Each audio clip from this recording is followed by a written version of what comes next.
Dream job ఆదిత్యతోనే సాధ్యం. Aditya degree colleges admissions open. For more information visit our website. Andhra Pradesh ప్రభుత్వం కొత్త textile పాలసీని release చేసింది. 2025 నుంచి 2029 వరకు అమల్లో ఉండేటువంటి ఈ పాలసీ ద్వారా పారిశ్రామికంగా చేనేత రంగం ముఖ్యంగా ఈ రంగంలో పెట్టుబడుల్ని ఆకర్షించేటువంటి ప్రయత్నాలు చేస్తోంది రాష్ట్ర ప్రభుత్వం. 10,000 కోట్ల రూపాయల పెట్టుబడుల్ని ఆహ్వానించడమే లక్ష్యంగా టెక్స్టైల్ పాలసీని రిలీజ్ చేసింది. దాంతోపాటు అనేక రాయితీలను కూడా ప్రకటించింది. దీని సారాంశం ఏంటి, అలానే ఉద్యోగ కల్పన విషయంలో కూడా ప్రభుత్వం కొన్ని జాగ్రత్తలు తీసుకుంటుంది. కనీసం 2 లక్షల ఉద్యోగ అవకాశాలని ఈ రంగం ద్వారా కల్పించాలని భావిస్తుంది. ఆ పాలసీ విశేషాలు ఏంటో ఒకసారి విశ్లేషించే ప్రయత్నం చేద్దాం. ఆంధ్రప్రదేశ్ ప్రభుత్వం కొత్తగా తీసుకొచ్చినటువంటి పాలసీ, దీనికి సంబంధించినటువంటి జియో రిలీజ్ చేసింది. Industries and commerce department Andhra Pradesh textile apparel and garments policy 4.0 24 to 29 operational guide lines for implementation of Andhra Pradesh textile apparel and garments policy. దీనికి ఆర్డర్స్ ఇష్యూ చేసింది రాష్ట్ర ప్రభుత్వం.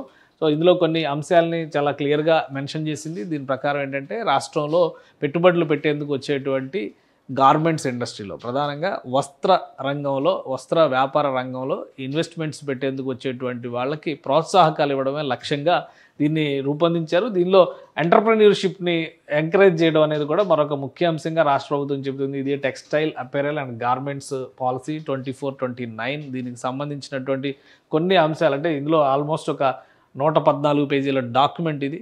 దీనిలో చాలా అంశాలని కూలంకషంగా ప్రభుత్వం వివరించింది. అయితే మనకు కావాల్సినటువంటి అంశాలు, ప్రధానమైనటువంటి 2 అంశాలు ఇందులో కనిపిస్తున్నాయి. అవి ఏంటో ఒకసారి విశ్లేషించే ప్రయత్నం చేద్దాం. మొత్తం మీద పెట్టుబడులకు సంబంధించి రాష్ట్ర ప్రభుత్వం 10,000 కోట్ల రూపాయలు టార్గెట్గా పెట్టుకుంది. ఇక్కడ ఈ రంగం నుంచి 10,000 కోట్ల పెట్టుబడులు సేకరించాలి, వచ్చే విధంగా ఆకర్షించాలనేటువంటి ప్రయత్నం చేస్తుంది. మరోవైపు 2 లక్షల ఉద్యోగాల సాధన, ఉద్యోగాల కల్పన అనేది లక్ష్యంగా రాష్ట్ర ప్రభుత్వం ఈ డాక్యుమెంట్లో పేర్కొంది. ఇక పాలసీ పరంగా చూస్తే కనుక ఓవరాల్గా రాష్ట్రంలో ఉన్నటువంటి ప్రత్యేక అవకాశాలని ఎక్స్పోజ్ చేయడం, అలానే జియో ఇండస్ట్రీస్ని, జియో ట్యాగింగ్ ఉన్నటువంటి, జియో ఐడెంటిటీ ఉన్నటువంటి ఇండస్ట్రీస్కి సంబంధించిన కళాకృతుల్ని ప్రోత్సహించడం, ప్రధానంగా ఆంధ్రప్రదేశ్లో ఉన్నటువంటి ఆప్కో వంటి, అలానే హ్యాండీక్రాఫ్ట్కి సంబంధించినటువంటి చేనేత రంగానికి సంబంధించినటువంటి విశేషాలని ఎక్కువగా ప్రాచుర్యంలోకి తీసుకొచ్చేటువంటి ప్రయత్నం చేస్తుంది. అలానే దీనిలో ఇన్వెస్ట్మెంట్స్ పెట్టేటువంటి సంస్థలకి రాయితీలను కూడా రాష్ట్ర ప్రభుత్వం అనౌన్స్ చేసింది ఈ పాలసీ పరంగా. ప్రధానంగా క్యాపిటల్ ఇన్వెస్ట్మెంట్స్లో 5% డిస్కౌంట్స్ ఇవ్వడము, అలానే రాయితీలు పవర్ సెక్టార్లో కానీ ఇతర పారిశ్రామిక అవసరాలకు సంబంధించినటువంటి అంశాల్లో స్టాంప్ డ్యూటీలు మినహాయింపులు, ఇటువంటి ఆకర్షణలన్నీ కూడా ఈ పాలసీలో పెట్టింది. వీటిని ఇవ్వడం ద్వారా పారిశ్రామికవేత్తలని, వ్యాపారవేత్తలని ప్రోత్సహించడం లక్ష్యంగా రాష్ట్ర ప్రభుత్వం భావిస్తుంది. ప్రధానంగా టూరిజంని బ్యాలెన్స్ చేసేటువంటి క్రమంలో, టూరిజంని డెవలప్ చేసేటువంటి ప్రతి చోట కూడా ఈ వ్యాపార రంగానికి అవకాశం ఉంటుంది. కాబట్టి దాన్ని దృష్టిలో పెట్టుకొని ఇక్కడ కూడా small, medium, major, mega, ultra mega అని చెప్పిన 5 రకాల కేటగిరీల ప్రాజెక్టుల్ని రాష్ట్ర ప్రభుత్వం ఇందులో విశ్లేషించింది. మరొక అంశం ఏంటంటే ఈ పెట్టుబడులు పెట్టడానికి వచ్చేటువంటి సంస్థలకి ప్రత్యేకమైనటువంటి అవకాశాలు కల్పించడం అనేది కూడా లక్ష్యంగా పెట్టుకుంది.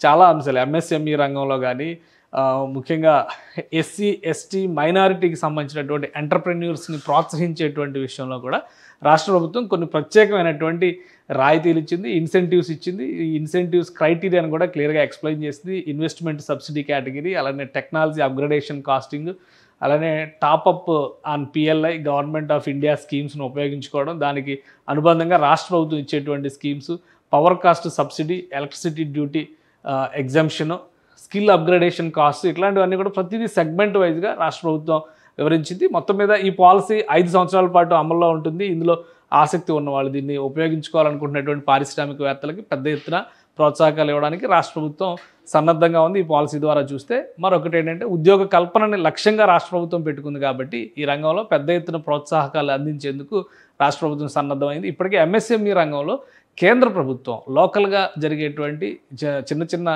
పరిశ్రమల ఏర్పాటుకు సంబంధించి లోకల్గా పెద్ద ఎత్తున ప్రోత్సాహకాలు ఇవ్వాలని కేంద్ర ప్రభుత్వం కొన్ని స్కీమ్స్ని తీసుకొచ్చింది. వాటిని ఇంటిగ్రేట్ చేస్తూ ఆంధ్రప్రదేశ్లో వ్యాపారానికి కానీ, ఆంధ్రప్రదేశ్లో వాణిజ్యానికి కానీ వచ్చేటువంటి పెట్టుబడిదారుల్ని ప్రోత్సహించేటువంటి సంకల్పంతోనే ఒక సమగ్రమైనటువంటి పాలసీని రాష్ట్ర ప్రభుత్వం విడుదల చేసింది. సో రాబోయే రోజుల్లో ఈ రంగంలో పెద్ద ఎత్తున పెట్టుబడులు వస్తాయి, వచ్చే విధంగా ప్రణాళికలను సిద్ధం చేయాలని రాష్ట్ర ప్రభుత్వం సంకల్పిస్తోంది. సుమన్ టీవీలో మీ పర్సనల్ అండ్ బిజినెస్ ప్రమోషన్స్ కోసం కింది నెంబర్కి కాంటాక్ట్ చేయండి.